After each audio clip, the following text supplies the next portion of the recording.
I would love to hear sort of what you think is working these days more than ever. Like what should content creators and SEO professionals be thinking about when they're trying to allocate their fixed SEO and content budget?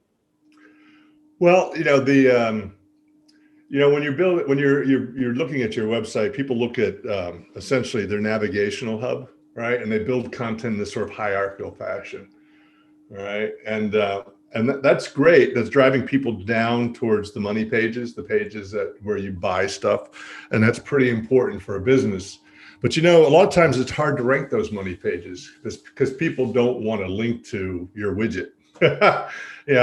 Publishers don't find it interesting. Competitors don't. You don't want to link to competitive products, so it's hard to build value for those money pages, right? So how do you build authority to those pages? And that is creating authority for other pages on your site and then having that be transferred to your money pages, right? So what kind of other content do you build? And so a lot of people do a blog, right? And they just write lots of blog posts and get links to those blog posts and hope that works. And it can work if somebody gets a popular blog, but a lot of time that doesn't work particularly well either because no particular blog post gets ranked for anything, right?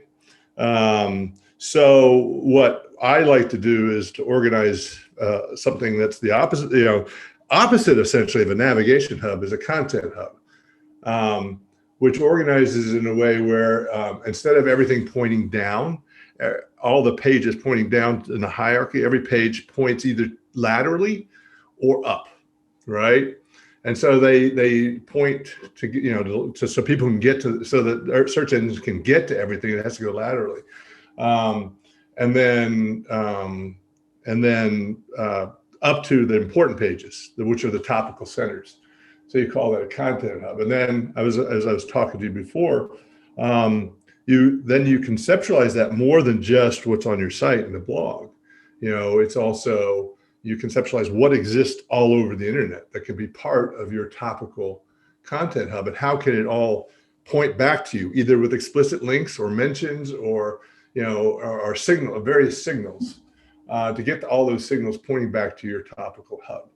And then you can strategize and build fairly predictably. You can build a content calendar that incorporates not only what you're going to do, but what creators will do, what you're going to try to get earned, what you're going to try to place with branded media, whatever, right? To support your hub.